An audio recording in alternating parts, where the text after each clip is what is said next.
Here we go. Hi students, Michael Sanchez, violin teacher here. Welcome to the Tuesday night webinar where I'm basically helping students at the beginner level that are adult beginners improve on the violin.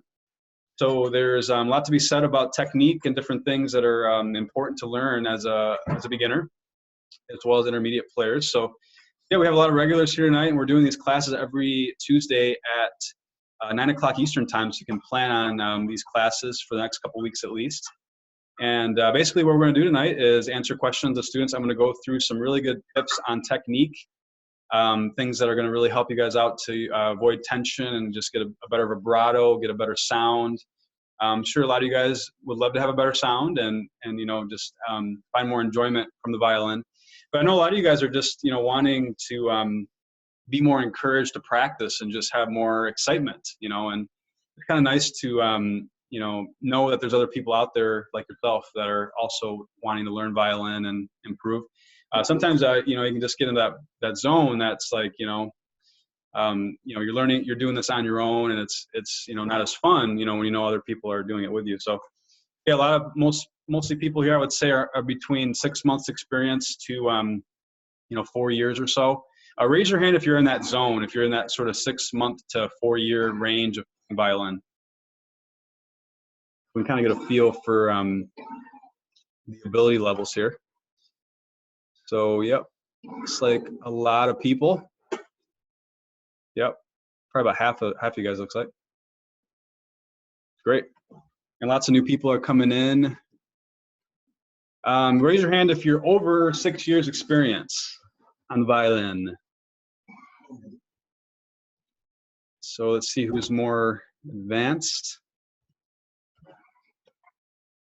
Darlene, hey guy, thanks for coming.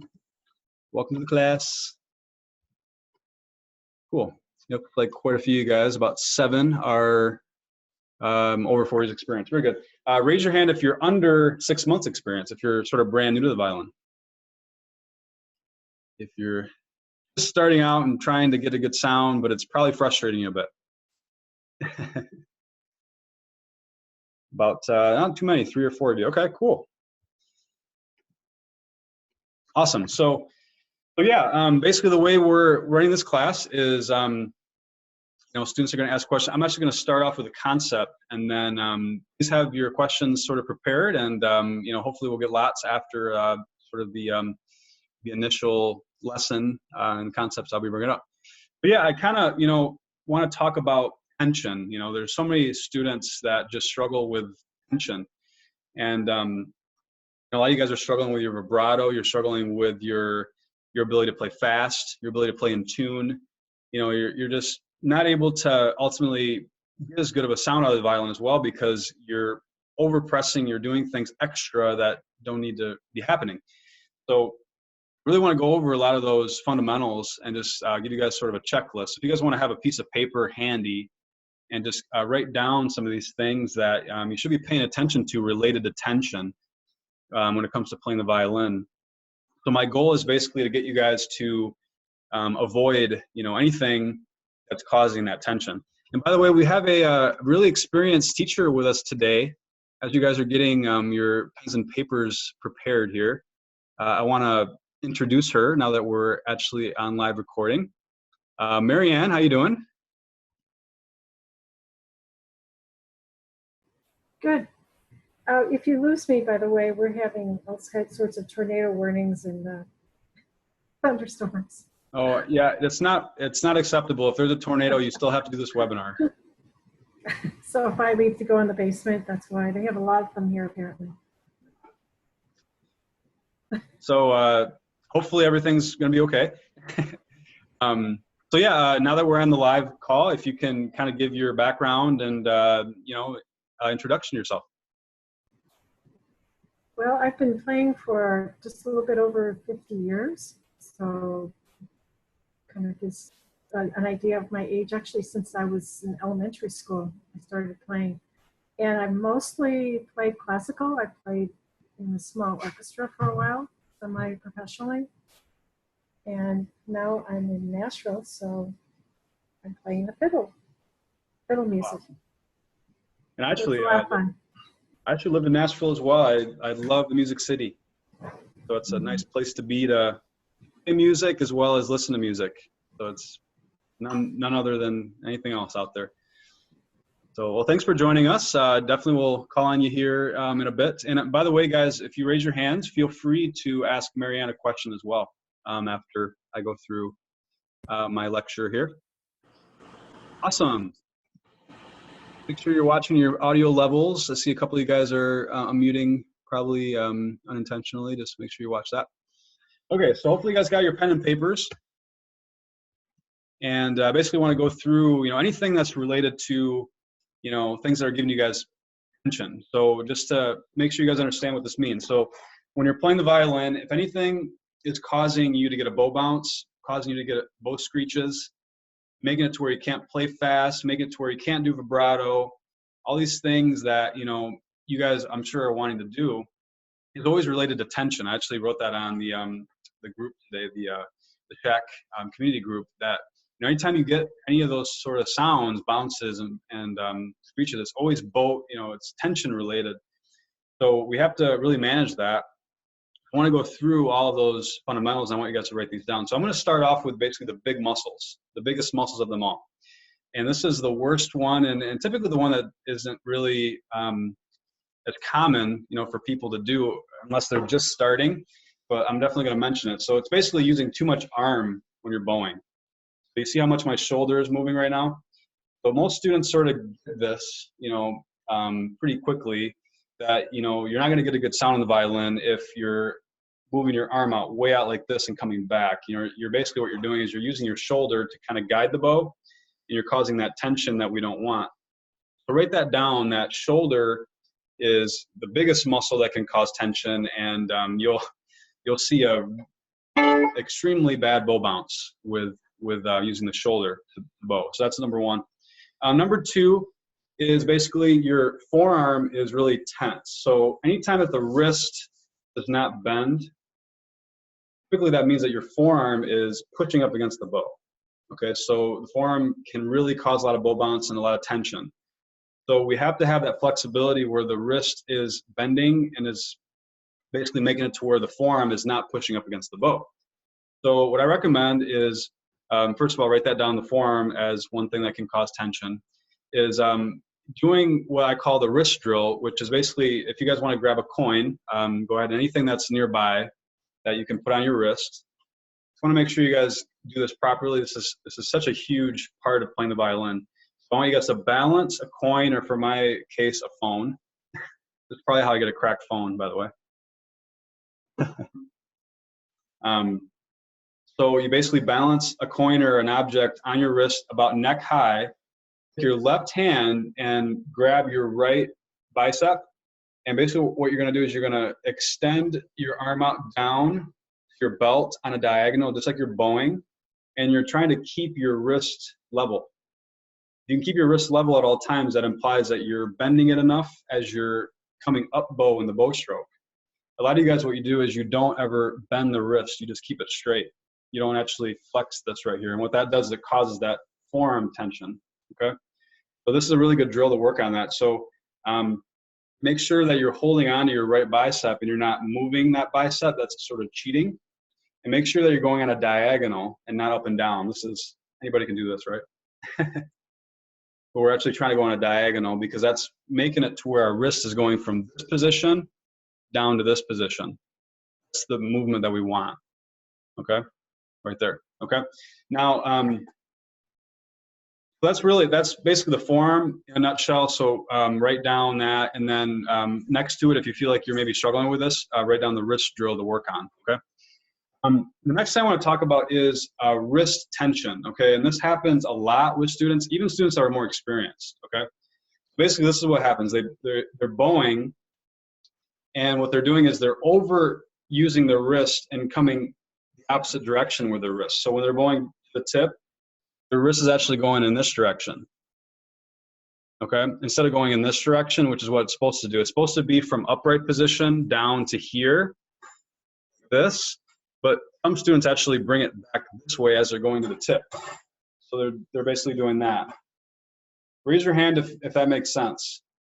That I'm changing my wrist as I'm going down bow. Does that make sense? Thank you guys for raising your hands. And basically, what that does is it causes that wrist tension that causes that bow tension that we're talking about, that we're trying to avoid. So what I recommend is, as you're bowing, don't try to do anything in the down bow with your wrist. Keep your wrist the same. Okay, the wrist should really only be flexing and bending and moving in the up bow. Okay, so that's where I'm talking about, from going from this position to this position. And this is like probably the hardest bad habit to fix. It is so tough. I've had so many students that do this bad habit, and it's like pulling teeth. It's pulling teeth to get them to not do that. So what I have to literally do is, like, I have to keep kind of forcing that to not happen, and like they do not want to change that. And a lot of it's because what they're doing ultimately is they're using the wrist to guide the bow. Okay, so the arm can guide the bow, not in a good way. The forearm can guide the bow if you really let it. And then the wrist can guide the bow, and that causes bow bounce and problems. So that's number 3 in your ways to get tension. So what I recommend is working on that wrist drill, and then recording yourself in the mirror or just on video and watching what your wrist is doing. Because what might be happening is, as you're playing, you don't think you're doing it. It's kind of like this is an instinct. Like you kind of feel like this is natural and this is what's helping you get back the other direction. But that's what we need to avoid. That's what's causing your bow bounces and your screeches, and potentially. So that can be a really, really bad habit and a hard one to fix. So hopefully you guys have awareness of that. Raise your hand if that makes sense so far. Regarding the wrist and how it should not be going back the other direction. Good. Awesome. 15 out of 41 of you. Sweet. Okay. So far we've talked about 3 things: the shoulder, the forearm, the wrist causes tension. Okay, let's keep going kind of down the trail here. So the next one that's really big is over grabbing of the bow. Okay, so a lot of you guys, just when you grab the bow, you're grabbing it too hard. Okay, you're thinking that you need to hold it, whereas you really don't. The thing is, when you're playing the violin, if you have your violin level, which you should not have your violin down here like a sloppy fiddle player. Just kidding. Have your violin level. No offense, Marianne. I'm not applying you. I'm sure you have good fundamentals and technique. So we have our instrument level. So technically the violin is actually holding on to the bow for us, okay? So if I actually set it in the right spot, the bow will balance, correct? You guys want to try that? I mean, just to show you that, we don't have to fight gravity when we're playing the violin. A lot of you guys are making it harder on yourselves by grabbing the bow too hard and not using the violin to your advantage. Technically, when you're playing cello, you're having to fight gravity, right? You're having to kind of keep that bow up a little bit by grabbing it just a little bit more, right? But with violin, we don't have that. So use that to your advantage. And it's really, really important because when you're playing, you do not want to over grab on the bow. That causes tension, just like all the other things. So very, very important. Raise your hand if that makes sense. That we need to manage not grabbing the bow too hard. Great. All right, we're almost on the trail.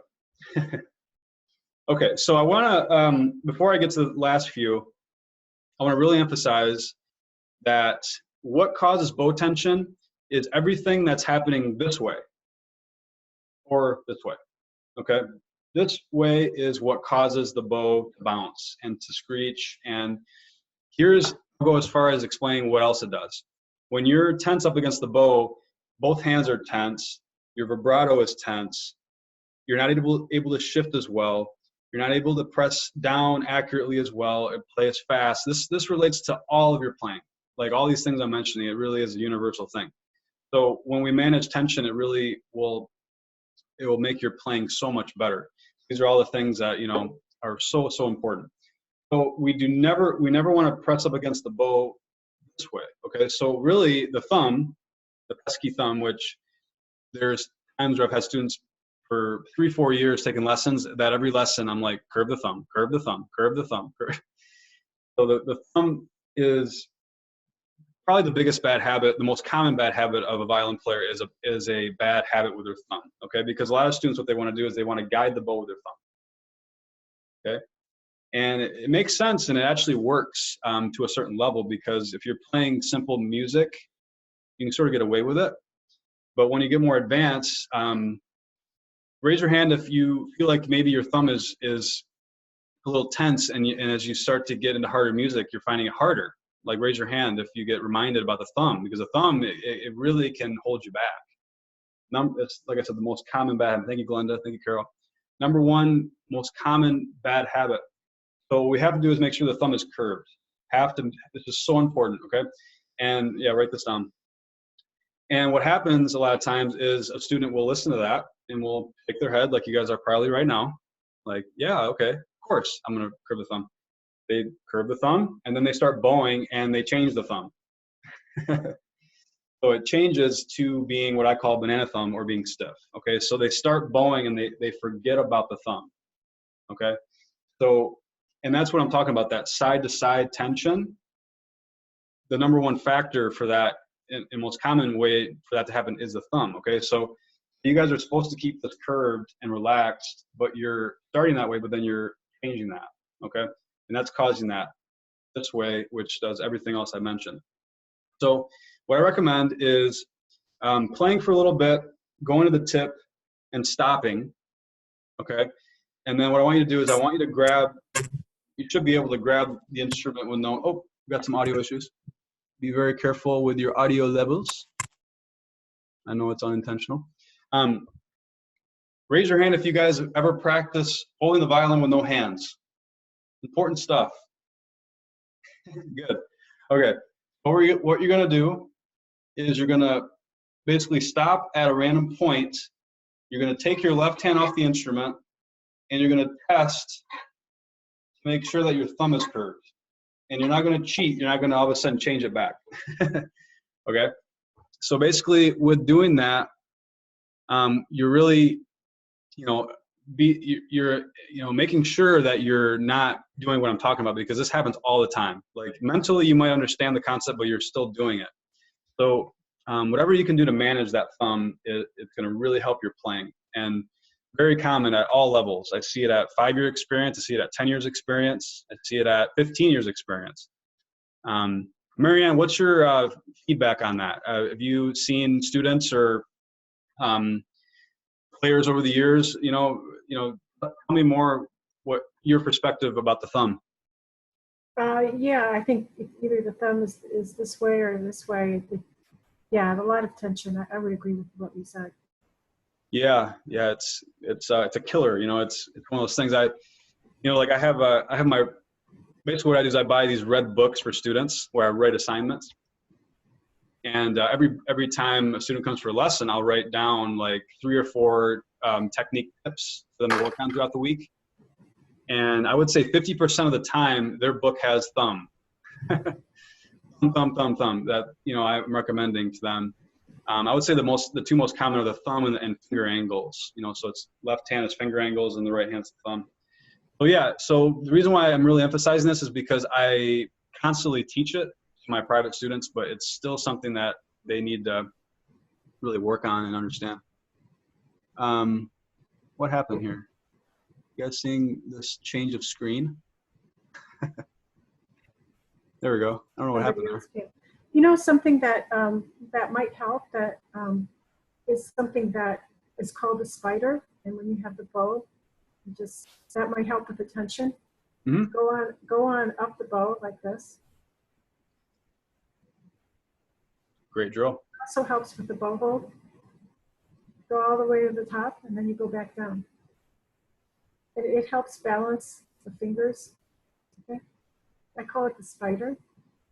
So you just go back all the way back down, up and down. And I think it helps with the balance. It helps not have so much tension. Excellent drill. I recommend that one. What it does is it really allows you to not have that stiff hand. It starts to allow you to get more flexibility with your hand, because when you play, you really want both hands to be as flexible as possible. Basically, like you're sleeping. How do you have your hands when you sleep? You don't have your hands. I hope you guys don't sleep like this, right? All right, so your hands are like this, right? When you sleep, there's no need to change anything. you're relaxed. That's the same thing when you're playing the violin. There's no difference. So you guys are doing extra things that aren't necessary and ultimately are holding you back. So, so yeah, like you showed there, Marianne, the drill really helps to kind of get some of those muscles more flexible. You know, for sure, I recommend that a lot. Yep, the spider crawl. Cool. Maybe Awesome. everybody should give it a try or something. What's that? Maybe everyone who has a bow should give that a try. See, Yeah, why not? Let's have you guys do it. Let's do it together. It might go really slow at first. Let's do the spider. Let's do a race. Let's get spider crawl race. Who's gonna win? This is fun. And then go back. The hard part's going back. Yep. Cool. It's really hard at first, so give it some time. Thank you for that. All right. So yeah, we're kind of almost on our way to giving you guys the full picture of what causes tension. That's what this class is all about. So I'm getting there. So I really emphasize the thumb. So far, we've talked about the shoulder, talked about the forearm, talked about the wrist, talked about the overall grab, and then the thumb. Okay. So make sure that the thumb is holding the bow up as you press down. Don't have side-to-side tension. All right, so next thing that's so important is that these fingers are not pressing up against the bow. So sometimes what I see is students are holding the bow more like this. And this in itself isn't necessarily wrong, but it implies that you're pressing with these fingers when you're having it up like this. So what we're trying to not have happen is this. We do not want that bow to be messed with. Okay, anything that happens this way, like I mentioned, that can happen from a lot of different things, will cause all these problems you might be having right now with violin. So these two fingers need to be more kind of just hanging over. But just remember that it's not so much about your exact finger placement, it's more about application. Okay? What I mean by that is, okay, I can hold the bow like this, and I can still play pretty decent.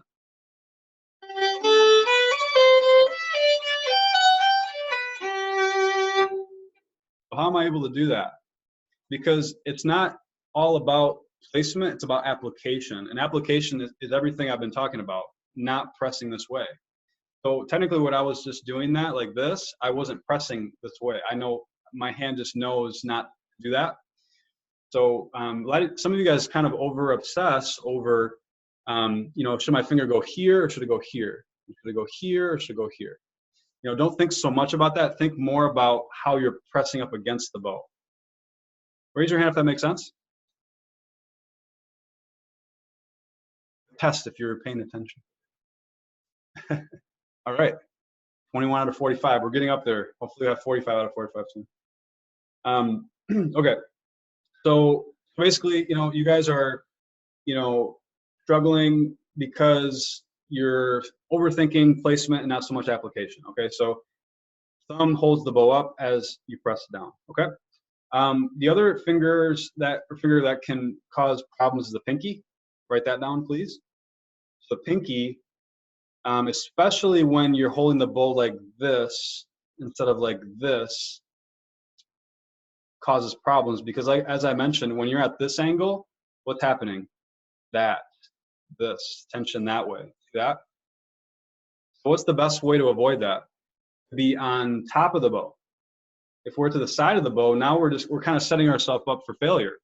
When we're holding the bow like this, we're setting ourselves up for failure because we're not doing what I'm talking about as far as holding the bow up and pressing down. We're kind of allowing our pinky and our other fingers to press. Raise your hand if that makes sense. We need to be on top of the bow. Okay, so here's an adjustment that a lot of you guys need to make. Okay, and so many students do not make this adjustment. It's uncomfortable to make this adjustment. But you guys are holding the bow like this. You need to hold it more like this. Okay? So ultimately, the way to explain it, the index finger needs to be farther over the stick. Okay? All right, go ahead and put your videos on. I'm going to kind of just glance through the videos here and just kind of see if you're holding the bow properly. Just kind of put your bow up to the screen. And I'm going to pay attention to how far you have your index over the stick. Okay? So I don't want to see this. Okay, I don't want to see that. I mean, and the reason why this is common and comfortable is because how do we write? How do we write? We write like this, right? We use the tips of our fingers. We don't write like this, right? So that's kind of what you're doing here. You're kind of on the tips, but that's not what's going to lessen your tension. Okay, let me go through kind of some of these. Let's see, Mary. Is there a gallery view? There we go. Oh, wow, look at all those. Isn't that kind of cool? See all the people? Raise your hand if you guys can see all the people in like this snapshot view. That's awesome.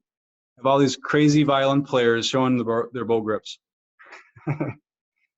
Cool, let's see. All right, let me give my analysis. Carol, you could be farther over the stick. You're kind of actually doing exactly what I was talking about. It's gonna feel like you have less control of the bow. And that's actually what you want. You want that index to really hug the stick more. So this is exaggerating hugging the stick. We don't want to be here. We want to be more over top. That's better, Carol. Just more kind of hugging it on top. You're still kind of away from it and kind of promoting that tension. I'll take a look at just a little farther down. Let's see, Karen, pretty good. Just really watch those middle two fingers, make sure it's not pressing. Jesus, I see potential pinky tension, and you know, I don't like to see one of these fingers kind of not in the same way, kind of the same concept as sleeping. So, you know, when we sleep, we don't have one hand like this, another hand like this, right? So we want them kind of looking the same. So I want these two fingers kind of identical. All right, let's see, who else? Darlene, if everybody wants to look at Darlene's screen, she actually is hugging the bow nicely. She has her index very far over the stick. She's doing it very well there. It's easy. It's a hard habit to fix if you're used to it the other way. David, that's a perfect bow hold. David's is very good. You guys take a look at that. David DeHaan, really, really nice bow hold. Mark, not bad. It's just kind of that concept away from the bow. Try to hug it more. James, good. James is good. Although your pinky should not be not untense. Yep. Kay, if you can put it up a little farther up. Still, yeah, those middle two fingers, it implies that there could be some tension there. Kind of let those kind of just hang over. Marisa, looks good. Yes, looks really good. Mitch, looks good. I just have the feeling there's like overall tension. You're over grabbing overall. I just have the feeling just because I see a lot of bow holds. Connie, you're kind of a little too much straight up and down. Try to be more at an angle. That'll be better. See anybody else? Dave. Yeah, Dave, that looks good. Yeah, just a little bit flatter. Like kind of, I would squish you. You know, you're a little bit high. I would kind of squish you down a little bit. Linda, I'd squish you down too a little bit. You kind of have that writing concept a little bit. The head, you know, on the tips. Try to just, you know, hug that bow. See who else. Rachel looks great. Yep. Actually, Rachel, you're kind of the opposite of what I was trying to fix with the other two. You're a little too flat. So here's what the difference. This is like kind of flat. This is kind of too high. I just want to be relaxed in between. Let's have you guys try something. Go ahead and put your bows down. And what I want you to do is I want you to take your hand, and I want you to let your hand fall down. And I want you to pretend like you're sleeping. Don't fall asleep on me. All right, just give it a couple shakes so that you really just lessen all that tension out. No tension, all gone. You're asleep. Okay, I want you guys to watch how I don't do anything to change when I put the bow into my hand. Okay, watch my hand, how it's relaxed. I'm in that mode. I don't do anything different, barely. You see that? Eye Kern, that looks great. Looks like you're very relaxed. Good job. Great. This might kind of help give you guys even more of the no tension. Good. Carol, you're a little bit kind of on the tips a little bit. I'd flatten you down a little bit. Not bad, but yeah, just really kind of try to absorb the bow more. You know, like you're a little bit here instead of here, more of the top. Karen's pretty good. Just maybe a little overall grabbing, you know, just kind of, I don't know if is that your most relaxed state? Mary, you're kind of more on the tips, Mary. Let's see what else. That's better. Good. Cool. Connie looks good. Yeah, that's better. Good job, guys. All right, so basically, you know, we got some stuff to work on with this. You know, hopefully that helps. You know, explain it this way with the concept of the relaxed hand. All right, Marianne, anything to add to that? Oh, that sounds good. I noticed there's a question now. Mark asks, I'm having trouble playing with my fourth or little finger, difficulty making a nice tone. I noticed there were some tense fourth fingers. Now you can also have a tension issue with that. It should be relaxed with a little finger. Absolutely. So. Yeah, I actually have a drill for that. You know, now that, yeah, you did the nice pinky one earlier, the spider crawl. What you guys could do is actually have your bow parallel to the ground. Okay. And then do exactly like we just did, holding the bow properly. Okay. And then what I want you to do is I want you to press down with your pinky. We're not on the side of the bow. That's going to make this drill not function properly. We're on top of the bow, and we're basically just going to press down and lift the bow up. So we're flexing the pinky. So we're making sure that that pinky is flexible and it isn't pressing up against the bow. So go ahead and try this. We'll go back to gallery view. Okay, and a lot of you guys that do this drill, you're not changing the pinky. You're kind of keeping it straight. Like, this is incorrect. Like, you guys are doing this. See how it's kind of stays stiff? I'm getting it to move, the bow to move, but I'm not really flexing the pinky. So this is flexing the pinky. See how much I'm flexing? I'm going from basically this position to that. Take a look.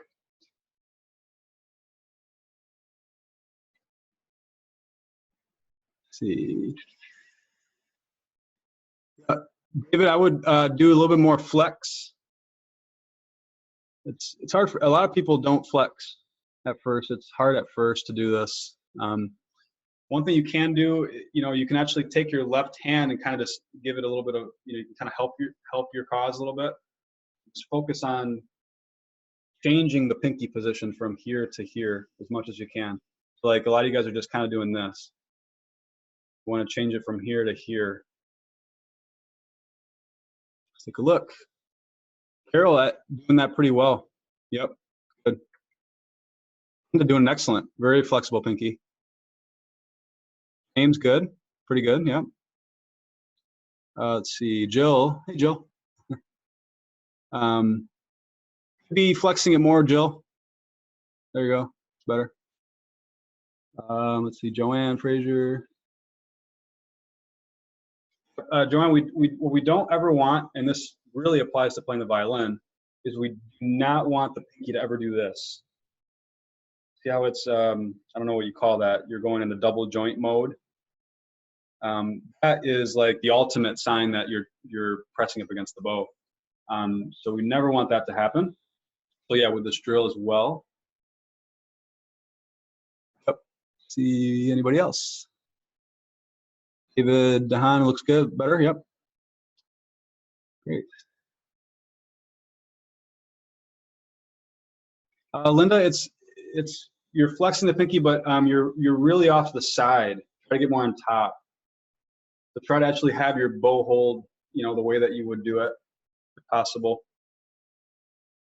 Good. Karen, try to start off at level with the bow. You're kind of up here, just doing this. Try to stay level and bring it up and then back to level again. You guys can notice how much I'm flexing and how much I'm going from basically windshield wiper, right? My crazy analogies. Let's see, Marisa. Let's see, it could be a little more flexing. You're kind of off to the side a little bit, could be more on top. So yeah, hopefully this gives you guys something to work on. Cool. Mary, anything to add? I see a number of people are, instead of going like this, they're going like this. Oh yeah, like maybe that's what you meant by off to the side, but they're like going. The hand. Yep. They're going like this instead of they're moving the whole. Like, several people are doing that. Yep. Yeah. So just make sure that when you're doing this, that you're really simulating a bow hold, and you're really trying just to build that flexibility. So don't overthink it. It's basically just, you know, here you are playing the violin. Here I'm playing, and I'm just kind of bringing the bow down and bringing it back up. Like that. Here I'm playing, my pinky's flexible. I'm just kind of showing that flexibility. Cool. All right. Well, maybe we'll next week during the class we'll take a look at more of this and kind of see how you guys are progressing with it. So, yeah, let me take some questions. Make sure I went through everything with the hand tension. Pretty much. Yep. Pinky, middle two fingers, thumb. That's all the hand stuff. Over grabbing, wrist, forearm, shoulder. Cool. All right. So yeah, go ahead and have your hands raised if you want to ask a question. Okay, go ahead.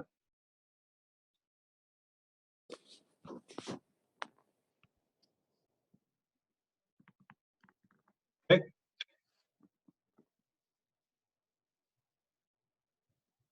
All right. Not sure if you're hear me. James, go ahead.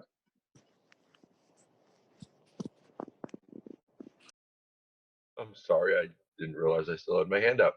Oh, okay. How's it going? How's the bow grip? How's the drills going? Bow grip is great. It's as loose as almost dropping it. My only tension issue that I find now is I wrap my right foot around the leg of the chair. Oh no, and as my teacher keeps saying, breathe. He keeps saying, put your feet flat. Everything else is okay. Left hand playing an E string. Sometimes my thumb presses a little bit. But yeah, the bow, you got to hold it as like you're almost going to drop it, basically, you know. And like you said, let the violin hold it and push, don't pull.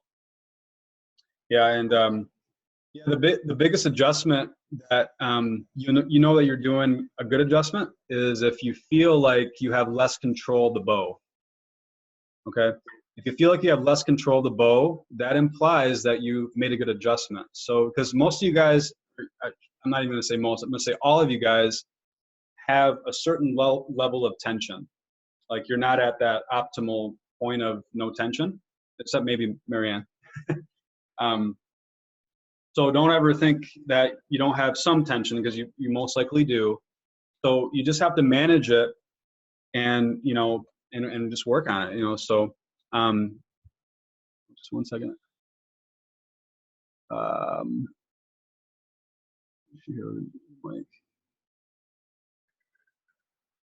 Yeah. So hopefully that helps. You guys will get it. Any other questions? Mitch, go ahead. Can you hear me? I sure can.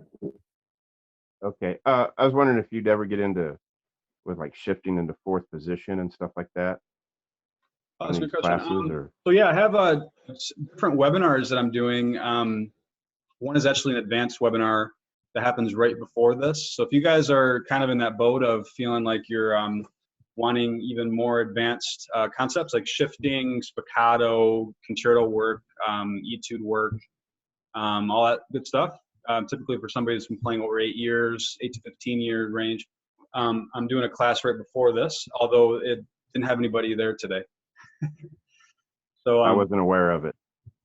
yeah, well, actually, I'm only wanting people in one class because it wouldn't be fair to like let people. Some people just want to gain entries for the contest.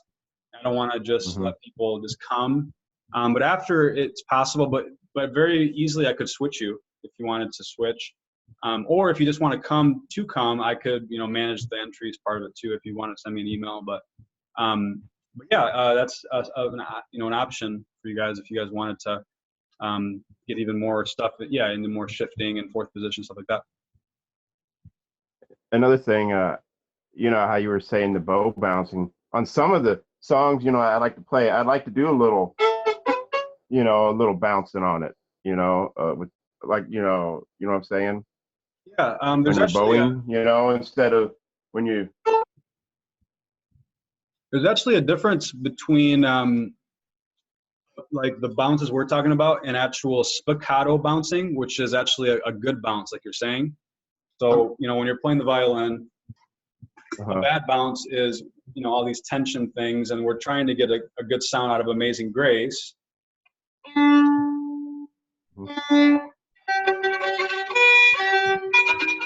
That sound familiar?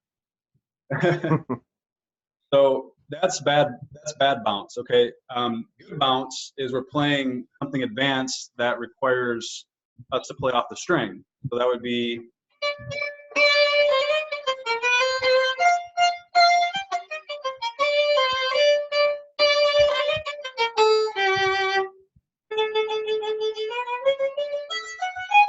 So that's managing bounce. That's not getting bounce. Okay. Make sense? Yeah. Yeah, and to be able to do that sort of bounce, which is called spiccato, that requires a very, very good technique in both hands. So everything that we've been working on today is going to really help you guys out when you start to advance into more advanced concepts. So, most of you guys are sort of on that verge of learning vibrato, which is sort of like your horizon, your next big thing to work on and learn. But eventually you're going to have like big string crossings with slurs. You're going to have staccato, spiccato. You're going to have spots you have to play really fast, like 30-second notes. And if you don't have good technique, all the things that we're talking about, it makes it to where you kind of get to a standstill. Like, for example, like you want to get into an orchestra or symphony, and you kind of have some bad habits, and all of a sudden they give you this music and it's got 30-second notes and it's got spiccato, and you can't really do it without having good technique. That's sort of the problem. So I've seen that with students before where they keep playing and practicing and practicing and practicing, and they think it's just practice, but really it's fixing bad habits. Once they fix the bad habits, then they can start to be able to play that more advanced stuff. It's like they kind of break through into the next level. So that's where we're having to manage all these things. And one other thing I'll mention is, as you progress and music gets harder, you have to continually manage the concepts. Because for example, like you might be able to do all these things with Mary Had a Little Lamb. Raise your hand if you can probably do a lot of good technique with Mary Had a Little Lamb. Good.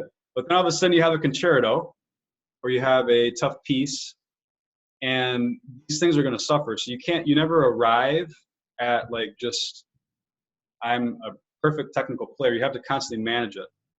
So, even when I go in for a lesson myself with a master teacher, we work on technique. I'm playing an advanced concerto, and, I'm wanting to tense up a little bit because it's a tough passage in a piece. So you're going to always have it. So you always have to be aware of this stuff, everything we're working on, avoiding all the tension stuff. Cool. Mary, anything to add on that? I have tension issues when I perform in front of people, so the performance anxiety tends to do it for me. and then my hand gets tense. Probably the technique gets wrecked. That's at that point too. Especially if I'm playing by myself. Yeah, So it's that's a good example of that. easy for the hands to start sweating at times. Cool. Thank you.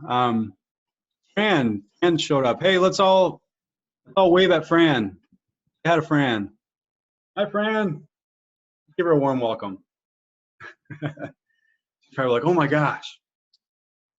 Okay, Fran, now look at James.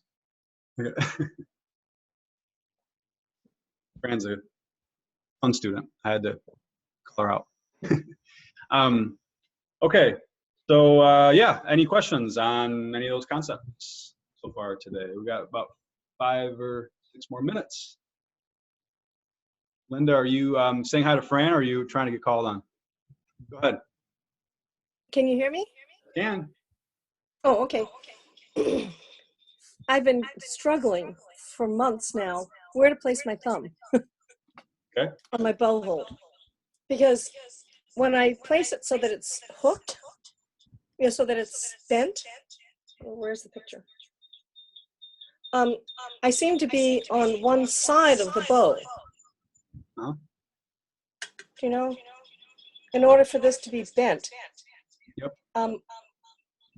I seem to be all on this side of the bow. Is that right? It feels like I should be more on top of the bow. You should be. But when I'm on top of the bow, then this isn't hooking. They seem to. I think you might just be having to make an adjustment from here to here, a little bit lower with the hand. It should be lower. Hey, I think so, because that's the only way I can think of that it wouldn't allow you to hook the thumb. Yeah. But I mean, that is correct, that it should be more on top of rather than to the side of. That actually, it's in between there. It's like right in between what you just did. There you go. Okay. Yep. Yeah, and remember, like I mentioned earlier, the exact placement of every finger is not as important as the application. So just keep that in mind. I mean, you can get away with, this over this, as long as you're applying proper concepts of holding the bow up as you press down and not pressing this way. That's the key. Okay. But yeah, it's nice to just have that good solid hand position as close as you can get to it. So it's good that you're wanting to figure that out. It's just nice to figure, get it solid. So good. Thank you. I love the echoing. Is that like an effect? Oh, echo for me? It actually sounds cool. Sounds like it's. Oh, if there's an echo, it's because I keep losing my iPad, so I have my phone also on. Okay. So when I lose my iPad, I can go to the phone. It's not like an annoying echo. It's kind of like a cool echo. Sorry. Let me undo my hand. It made lots of people laugh. That's all that matters. All right. Any other questions? Good. Please. Go ahead. Yes, Michael? Yes. Hello? Yes. Hi. Okay. Had a question there.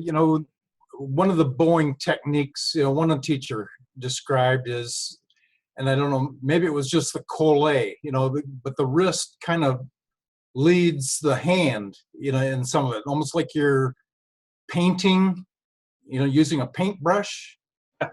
Or like a jellyfish, but is that for a particular type of bowing technique?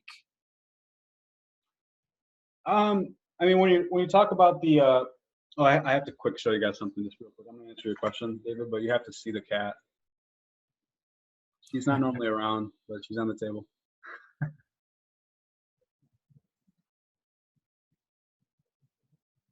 Yeah, I remember. I will answer your question. But yeah, I gave this to my mom. This was my cat at one point, but my mom had cancer, and her cat died. So I decided to give her Snowflake. So now she's my mom's cat. I'm actually over at my mom's right now. But yeah, she's a Persian cat, like one of those. I don't know. When I say like a doll face Persian, everybody that knows cats says no way. So actually, Darlene would know. But yeah, she's a cutie. Anyways, all right. I just had to show you guys that. Okay, back to your question, David. So yeah, when you talk about the colle, the concept, you know, bowing has a lot to do with, basically it's very similar to a yo-yo. You know, when you do a yo-yo, you kind of have to have this momentum and this feel of how it's going down and up. So a lot of you guys, what you do is you do what I call the zigzag approach to bowing. That's basically where you go down too fast, and you go back up with force, and that causes bow bounce. It's ultimately a little bit of the shoulder pressing. So we have to have this circle momentum. So as you're starting to get towards the frog, start thinking more about coming back the other direction using the index. You're kind of creating the circle effect. So a lot of you guys are just going too fast and not thinking so much about the transition. And it's all about the transition, which is a circle. So it's kind of like if you're driving a car and I'm telling you to go in a circle, but you're flooring it to the end of the road, and you're just kind of thinking you're going to get back the other direction, right? You're not. You floor it, and then all of a sudden, oh, where do I go? How do I get back? So if you were to do that in a smart way, you would go slower, and you would anticipate the turning, right? Same thing with the bow. So anticipation is everything. I wrote about that in my book. Everything is about anticipation. Yeah, that means that you're thinking about coming back the other direction sooner. Make sense? Raise your hand if that makes sense. Cool. All right. Well, let me take one more question. It's gonna be the last question. Karen, go ahead. I have a question. You'd mentioned about tension in the shoulder and the forearm, such. Yeah. How do you? Are there specific exercises, or what do you do? Yeah, that's a good question. So yeah, I mean, those that follow my webinars know I'm a very fundamental coach with a lot of drills and a lot of. Well, hello, students. Am I back? Hello. Raise your hand if you can see me. Can you hear me? Okay. I'm having some internet complications here. Okay. So, question again. Can you say your question again, Karen? The question is what do you do to relieve the tension in your shoulder, your forearm, and so on? Is there like drills or exercises? Yes. So yeah, I was just mentioning I've done a lot of webinars, and most know that I have a lot of drills. Obviously, I couldn't go through all of them right now, but there's so many actually, because yeah, it's all about getting rid of the tension. So just an overview. I mean, you have the index drill, which helps you to basically rely on the index to guide the bow. You have the wrist drill I showed you guys earlier. Rocking bow drill to really manage what you're doing in the hand related to all these things, pressing up against the bow, curving the thumb. I mean, like half of my webinars, if you guys watch, like I'm talking about these things, these drills. A lot of drills. For example, yeah, like Marianne had a really good idea. I actually do give that to students, this one, the spider crawl, the pinky drill. But yeah, ultimately it's really just being aware of some of these bad habits and trying to focus in on them with your scales, with your technique during the first part of your practice session. You know, kind of focusing in on, you know, if I know that I'm bending my wrist this way when I'm bowing, then you know what I need to do is I need to focus in on that. And if it takes me having to do open strings, you know, and not do fingers placement, then I need to do that. I need to segment. I need to simplify. So a lot of you guys want to just jump in and do everything at the same time. But if I have that problem, I need to really focus on that problem. So I think a drill is one thing, but it's also just another thing to focus on a fundamental. So that answer your question? Yeah, pretty much. Okay. Good. Awesome. Raise your hand if you like the class. If you like the bow hold stuff. Wasn't that cool? I thought that was pretty neat. Like I can see you guys all at the same time. And, you know, maybe even all you rest of you fellas will get on video next time. You don't have to be shy because, you know, we can help you out here. And let's give a warm hand to Marianne. Thank you, Marianne.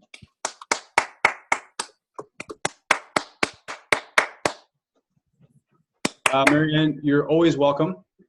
Join us, always.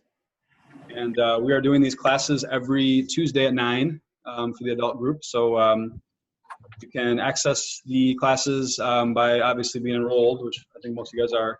If those of you guys are watching on recording, you can visit our group page through Facebook. So it's the Shack Community Group. And we can hook you up with the link as well as the recording for these every week. And also you guys are going to get some entries for being here. So I'm going to go ahead and give that to you guys. So I'm going to open up that tab. And yeah, as I'm doing that, just to give you guys sort of a update about what I'm doing at the moment with students. So yeah, basically I'm doing the weekly webinars with students, so all the different groups on Tuesdays, 9 o'clock for you guys. And then yeah, throughout the rest of the week, I'm basically coordinating new webinar classes for students at different levels with different interests. So basically, if you have interest in anything from learning bluegrass to being, you know, learning more advanced stuff, more technique, more improvisation. Right now, I have about 8 students enrolled in the Shack membership. And basically what that gets you is 2 classes a week. And right now I'm basically coordinating it based on your availability and your interests because I don't have that many students enrolled yet. They end up sort of being like a private lesson almost with me, like 1 or 2 other students. I posted one, by the way, on the Shack community page if you guys want to check that out. So yeah, basically if you guys are interested in just learning more violin and getting good technical advice, all my classes are very technically sound. And yeah, I've been teaching for 10 years and really enjoy teaching. Would love to have you guys as students through the classes. So basically it's 2 hours of training per week on webinar, basically 1 to 3 students. And then it's going to be 1 private lesson with me per month as well. Like if you need help with, you know, your additional, you know, things going on, you just have a bunch of questions, you want to talk to me individually, need me to look at your technique like we did today, obviously without 50 people. I certainly can do that. So yeah, if you guys have interest in that, just feel free to send me an email. I'll post my email on chat here. And yeah, basically the way it's working is most people are just like reaching out to me first, just asking me questions, like, you know, what kind of, can you offer this type of class kind of thing. And then I'm replying back, you know, with different times. Basically right now I can do mornings and afternoons pretty much every day of the week. Evenings are busier, and then my late afternoons are getting kind of full. But yeah, it'll be a great way to meet other people, meet other students, improve the violin, and ultimately, you know, become better players. So yeah, but you can at least rely on these classes every week on Tuesday at 9. And then if you want to do additional classes and kind of check it out. So yeah, basically it's $79 a month, and then it's $79 join fee I'm asking for. And yeah, I mean, for all the time that you guys would get with me personally, I normally charge $50 a half hour for lessons locally. I was full-time. I was the busiest teacher in my area for 3 years. So yeah, you basically would be able to get me personally to help you. I would be doing all the classes unless I hire Marianne, which I probably will eventually. But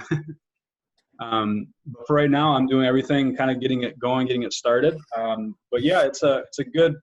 So far, you know. See who have we had? We've had people that you guys know, like Paul Clark. He did his first class and got off and said, "Yeah, this is great value." You know, I'm feeling good. Like he wants to basically learn like church music, how to play in church, like with improvisation, stuff like that. So I'm working on that with him. So yeah, whatever your goals are, we can hook it up, and we can make sure that you're doing all the things that you need to be doing. I'm gonna get the code. All right. Getting back into teaching again. I love it. I'm telling you, it's passion. I'm passionate about this. I get to be myself again. As a lot of you guys know, I went through sort of a hardship this past year. So maybe not all of you guys know, but I went through a pretty bad divorce. And yeah, I mean, she was, you know, she came in for a private lesson and was a YouTube follower, and we got married a year later. And then it just didn't work out. So last year was rough. But I didn't do any teaching at all. I really was kind of in a dark place. And, you know, I wish I would have reached out sooner to the group and taught lessons more, because honestly, that really is what my purpose is. I really believe that it's what I love to do. But now I'm doing it. So, hey, life's good, and I can maybe help, you know, influence other people and encourage them and motivate them in whatever way I can. So, hopefully, yeah, we'll continue helping you guys out and seeing you guys grow. All right, I'm gonna grab a code here. All right, so the code for this particular class, and this is the code just for the webinar recording. So this is not for you guys that are here right now. This is for people watching. It's gonna be adult this, like just like your adult is adult, and then this, VIS. Okay, so it's adult this. That's the code. Okay, so if you put that into the contest, you get 25 entries for watching this. And then I'm gonna give you, all you guys that are here right now, the rest of you, the code for the 100 entries. Thumbs up, 100 entries. You guys are all like in the top 50 now. And nobody else came to the other classes. All the kids, you know, the kids that, you know, go crazy for earning stuff, they didn't show up for class. So you guys showed up for class.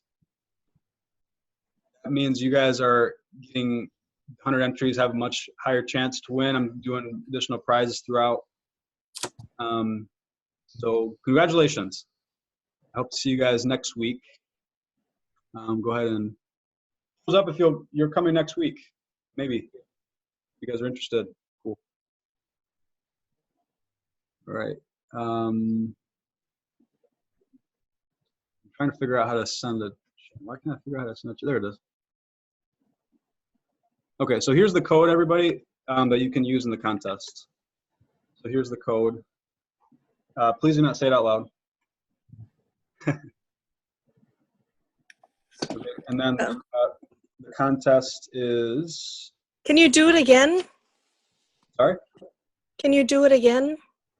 Do what again? Oh, can you put it up again? I couldn't see it. Oh, I just posted it. Post it. In the chat. It's in the chat area. Chat. I have a suggestion. You Don't say it out loud. you could stop the recording and then say it out loud. You're right, I could. Chat. Do that. Good idea. That's the link. I'll stop the class. Thank you guys for watching. They're watching live. Appreciate our recording. Hope to have you guys come next week. Thanks so much. Stop the recording.